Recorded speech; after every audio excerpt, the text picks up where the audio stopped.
Hello traders. So today we are analyzing Nifty 50 on 20th of August on 15 minute chart time frame. तो आज हम देख सकते हैं 20 अगस्त को जो मार्केट की ओपनिंग होती है ना वो 24,225 पे होती है। 24,225 पे आज मार्केट ओपन होता है और उसके बाद मार्केट आज पूरे दिन है ना कंसोलिडेशन जोन में रहता है। अपना हाई 24,263 के लिए बनाने के लिए जाता है, पर आखिरी 15 मिनट पे जो क्लोजिंग होती है वो ऑलमोस्ट 24,231 पे ही होती है। तो ऑलमोस्ट अगर आप देखेंगे तो जहाँ पे आज मार्केट ओपन हुआ था उसी लेवल पे आज क्लोज हुआ है।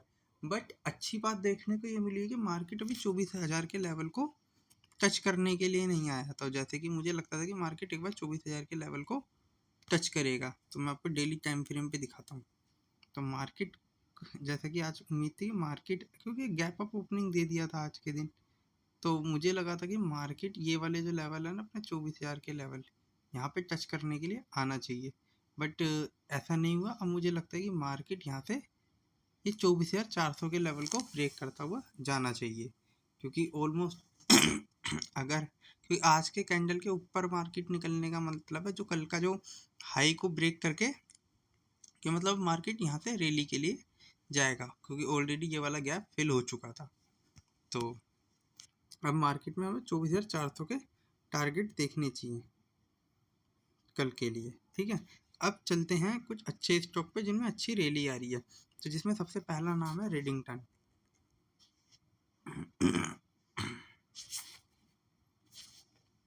तो रेडिंगटन को अगर हम देखें तो रेडिंगटन अपने 250 रुपये के लेवल पे चल रहा था ऑलमोस्ट। अगर मैं आपको बताऊं तो 24 जुलाई के आसपास, 24 जुलाई से लेके अब तक भी थी ना 1 मंथ, इस स्टॉक के अंदर अच्छी खासी रैली आ गई है। ऑलमोस्ट अगर देखा जाए तो ऑलमोस्ट 40% तक ये स्टॉक चढ़ गया। अब मुझे लगता है कि अगर ये इस लेवल के जैसे ही ऊपर जाएगा ना तो एक और अच्छी रैली आनी चाहिए। तो इस स्टॉक को आप रडार पे रख सकते हैं। और आज के दिन भी अगर मैं देखूं तो इंट्राडे के अंदर ये स्टॉक अच्छा खासा रनिंग कर रहा था।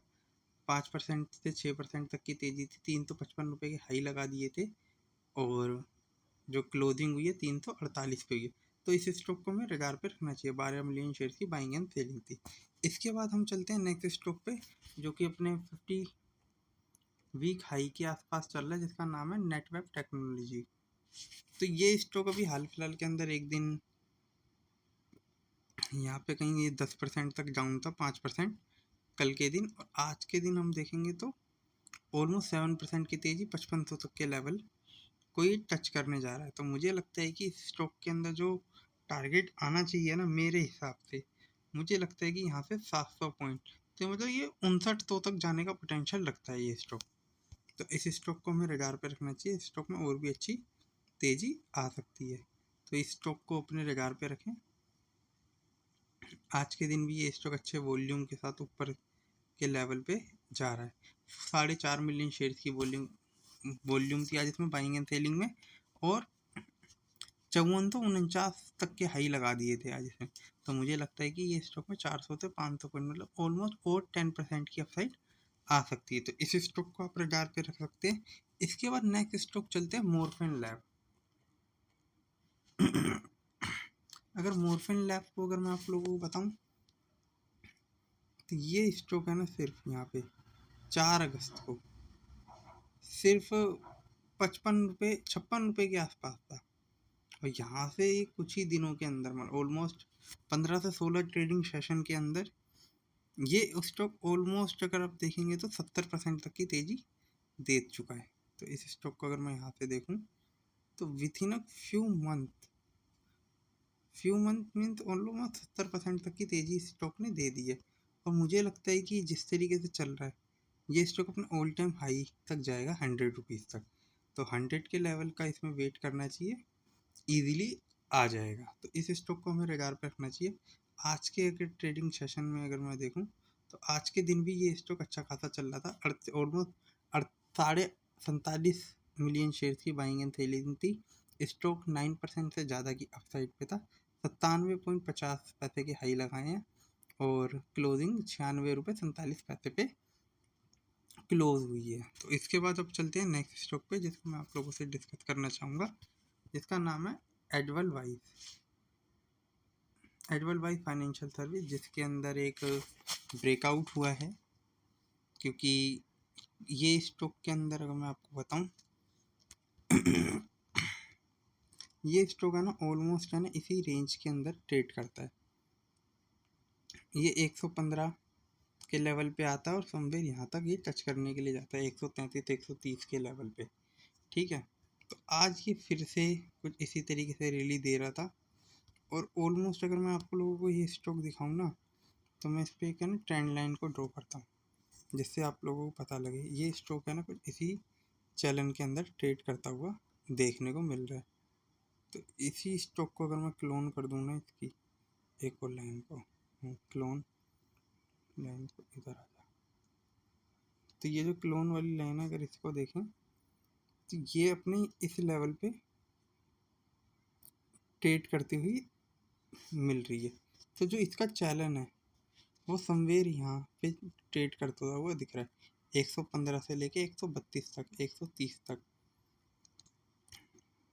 तो होप फॉर द बेस्ट, मुझे लगता है कि ये स्टॉक और रैली देगा, तो ये 140 तक भी जा सकता है। तो यहाँ से 10% की और एक अपसाइड देखने को मिलती है, क्योंकि जैसे ही ये इसको ब्रेक करेगा इस चैनल को, तो ये अपने ऑल टाइम हाई तक जाना चाहिए 140 150।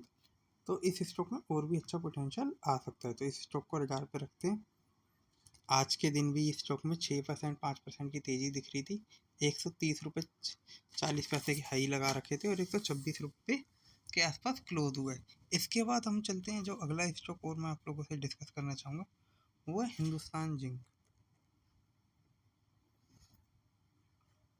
जैसा कि मैंने कुछ दिन पहले हिंदुस्तान कॉपर डिस्कस करा था, जो कि अच्छा चला था, तो मुझे लगता है कि ये स्टॉक है ना अभी थोड़े दिन में आपको यहाँ पे फिर से आता हुआ देखने को मिल सकता है 600 के लेवल पे। थोड़ा सा रिस्की है, क्योंकि ये यहाँ पे है ना कंसोलिडेट कर रहा है डाउन साइड पे। तो यहाँ से देखें तो डाउन साइड 10% है, बट अगर ये जैसे ही इसके ऊपर निकलेगा तो ये सीधा 642 तक जा सकते हैं। तो इसीलिए मैं आप लोगों से डिस्कस कर रहा हूँ, क्योंकि ये ऑलमोस्ट यहाँ पे एक है ना अच्छा सा डब्लू पैटर्न भी बना सकता है। ये यहाँ से यूँ निकल जाएगा, तो इस स्टॉक को आपको रडार पे रखना चाहिए। इसके बाद चलते हैं नेक्स्ट स्टॉक पे, जिसका नाम है इरकॉन इंटरनेशनल।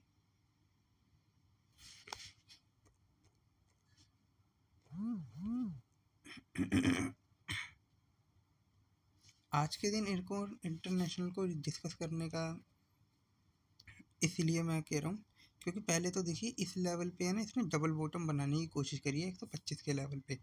तो ऑलमोस्ट मुझे लगता है दोबारा 160 तक के लेवल पे जाएगा या 163 तक के।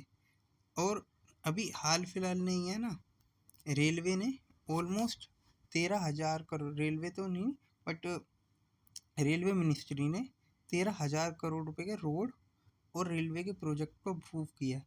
तो इनकॉन इंटरनेशनल, जो कि नवरत्ना कंपनी में से एक है, इनको ये प्रोजेक्ट मिलने की उम्मीद है। तो लेट्स सी किस तरीके के प्रोजेक्ट रहते हैं, और अगर इन्हें मिले तो ये स्टॉक आप यकीन मानिए बहुत अच्छी तेज़ी दिखा सकते हैं। 13,000 करोड़ रुपये मतलब के ऑर्डर्स, और अगर इनको 2,000 करोड़ का 3,000 करोड़ का ऑर्डर मिल गया, उसमें इनका 200 से 300 करोड़ रुपए का प्रॉफिट रहेगा उस प्रोजेक्ट पे। तो होप फॉर द बेस्ट, ये स्टॉक आपको अच्छे रिटर्न दे सकता है। इसके बाद जो नेक्स्ट स्टॉक चलते हैं उसका नाम है कुफोर्ज।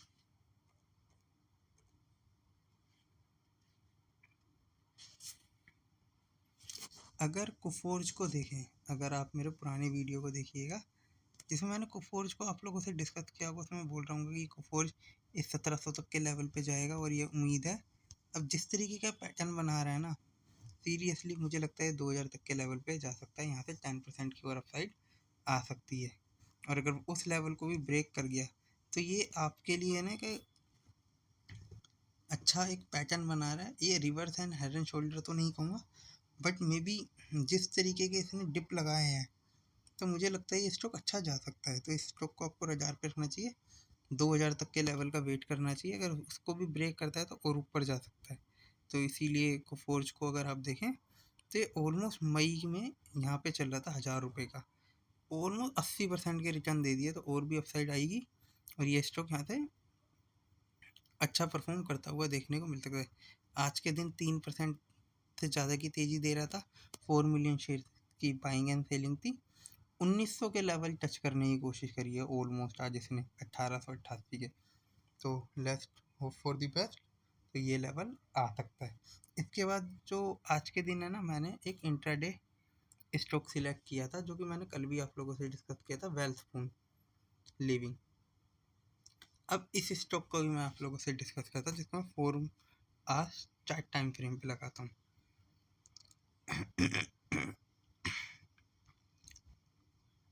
ये स्टॉक आज के दिन है ना, मॉर्निंग के अंदर है ना, ये लोअर लेवल पे आता हुआ दिख रहा था मुझे 179 पे। तो मैंने इस स्टॉक को ना 183 के लेवल पे सेल कर दिया था। ठीक है, अब मैं आपको है ना 1 आवर्स पे दिखाता हूँ इसी चीज़ को, कि जब ये मॉर्निंग में पहले गिरने लग गया था, तो जब मैंने ये 183 के लेवल पे आया था, तब मैंने इस स्टॉक को सेल कर दिया। उसके बाद है ना, मैंने एसएल नहीं ले रखा था, तो 191 के हाई लगा दिए थे। बट उसके बाद इस वाली कैंडल पे अगर आप देखेंगे तो 185 तक के लेवल पे आ गया था, और मैंने 183 पे सेल किया था। तो मेरी क्वांटिटी और मेरा स्टॉप लॉस बहुत, मतलब जो मेरा टारगेट और मेरी बाइंग प्राइस और 185 में ज़्यादा डिफरेंस नहीं था। तो मुझे लग रहा था कि मैं इस स्टॉक को कट कर दूँ, बट मैंने कट नहीं किया। उसके बाद फिर मैंने इसका हाई जो है ना, इस कैंडल के ऊपर, मतलब ये वाली जो कैंडल देख रहे हो ना, इसके अंदर एक कैंडल होगी, जो कि मैं 30 मिनट चार्ट टाइम फ्रेम पे दिखाता हूँ, रुको। कुछ इस तरीके की ये वाली कैंडल समझने की कोशिश करें। ये वाली, ये जो 186.85 का हाई बना रही है ना, इसकी विक पे, तो मैंने 187.90 पे अपना एफएल ले दिया था। और इस वाली कैंडल पे जब इसने 84.91 पे, तो मुझे लगा था ये स्टॉक नीचे आ जाएगा और मेरे को समवेयर यहाँ पे प्रॉफिट दे देगा 179 पे। ठीक है, क्योंकि मेरा 183 पे सेल कर रखा था, बट ये उसके बाद यहाँ से रिवर्स कर गया और मेरा एसएल हिट कर गया था इस वाली कैंडल पे 187.11 पे। तो ठीक है, माइनर सा लॉस था, बट इसमें गलत हुआ, कोई दिक्कत नहीं। बट एक इसी तरीके से मैं ना आप लोगों से एक, अगर मैं कोई ट्रेड लिया करूँगा इंट्राडे में, तो मैं डिस्कस करूँगा। तो गाइस, जो भी मेरी निफ्टी 50 की एनालिसिस है वो क्लियर है कि मेरे को 24,400 के लेवल आते हुए देखने को मिल सकते हैं कल के दिन, और लोअर साइड पे वही 200 ब्रेक नहीं होना चाहिए जल्दी। ठीक है, और उसके बाद जो स्टॉक्स है उनको आप स्टडी कर सकते हैं, only for study purpose, not a buying और सेलिंग रिकमेंडेशन। अगर आप किसी भी स्टॉक को एनालाइज करवाना चाहते हैं तो मुझसे डिस्कस कर सकते हैं कमेंट बॉक्स में कमेंट करके। और मिलते हैं नेक्स्ट वीडियो में। Thank you. मेरे चैनल को लाइक करें, शेयर करें, सब्सक्राइब करें। सनम ट्रेडिंग। Thank you.